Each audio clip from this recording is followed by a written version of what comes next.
Open almost any English Bible translation, and the first line reads exactly the same. In the beginning, God created the heavens and the earth. Most modern readers process this sentence as a simple chronological prologue. It sets the clock, tells us when the event occurred, and starts the historical narrative. To understand the actual mechanics of this verse, we must look past the English translation and examine the physical reality of the original Hebrew manuscript. This is the Masoretic text for Genesis 1:1, the exact syntax preserved by rabbinic scholars over millennia. The grammatical constraints of the English language inherently obscure critical theological markers embedded right here in the ancient Hebrew syntax. Analyzing the morphology of this single sentence reveals a precise architectural blueprint. It maps out a structural hierarchy rather than a mere starting point in time. To prove this, we will deconstruct three specific Hebrew words within this verse: Bereshit, Bara, and Et. We are rejecting sensationalized secret codes, relying entirely on rigorous text-centric lexical analysis to see exactly what the original authors wrote. Understanding these linguistic boundaries is essential.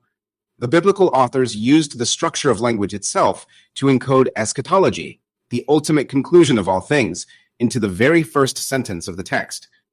Let's begin by isolating the very first word, Bereshit. The standard temporal translation for this word is "in the beginning." If we peel back the prefix and suffix of the word, we reveal its internal morphological root. Those middle letters spell the word Rosh. In ancient Hebrew, Rosh carries a literal structural meaning. It translates to the chief, the head, or the firstborn. Chronology is a sequence of time. Hierarchy is a structure of authority. The root of this word points directly to the latter.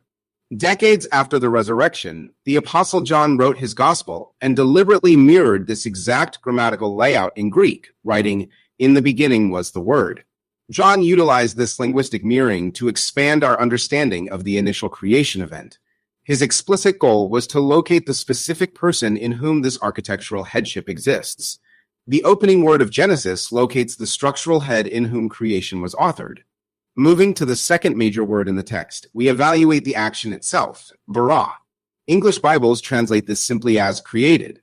To see the weight of this word, look at this comparative matrix mapping out the different Hebrew verbs used for creation in the Old Testament. On the right side, we have verbs like asa and yatsar, which mean to make or form. These describe actions requiring pre-existing materials and labor. Now look at the left column. The verb bara is governed by a strict exclusive constraint.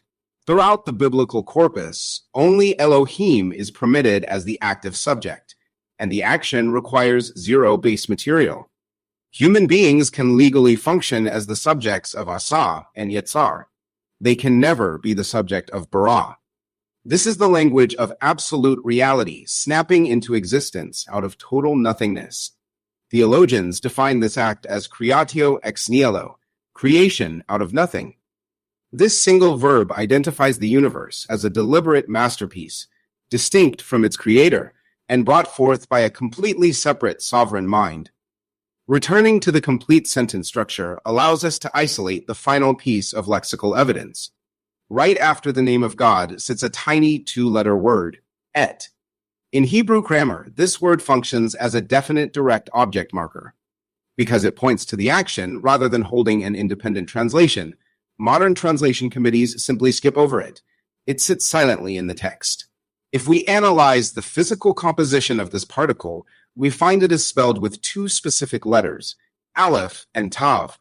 Aleph is the absolute first letter of the Hebrew alphabet. Tav is the absolute last. It is the comprehensive signature of the alphabet from A to Z. This untranslated anomaly has been painstakingly preserved letter by letter in the physical scroll tradition for thousands of years. To understand why it matters, we have to jump forward chronologically to the Apostle John's vision on the Isle of Patmos. In Revelation, the Messiah appears to John and claims the explicit Greek equivalent of this Hebrew marker, stating, "I am the Alpha and the Omega, the first and the last." Jesus was speaking to John in Greek, but as a Hebrew rabbi referencing the Torah, he was establishing a deliberate typological architecture. He linked the ultimate eschatological end directly back to the beginning. The untranslated marker in the first sentence of the Bible is an intentional messianic signature, woven directly into the grammar of creation before time began. When we reassemble these components, the multi-layered meaning becomes clear. First, Bereshit indicates structural hierarchy. Second, Bara establishes divine exclusivity and creation out of nothing. Third, Et provides the prophetic signature. Together, they form a unified theological framework. The rabbinic textual tradition preserved this data perfectly, recognizing a depth of geometry in the Hebrew language that English simply cannot capture. Treating this verse as a simple narrative chronology strips the text of its intended theological power. The text suggests that the physical world was established through a structural head, a concept the biblical authors later mapped directly to the Messiah. To accurately divide the word of truth, we must look past the surface of modern translations and return to the rigorous study of the original Hebrew and Greek morphologies. True exegesis requires studying the text exactly as it was given. If this deep dive challenged how you view the opening of the Bible, let us know in the comments. What book or passage should we break down next?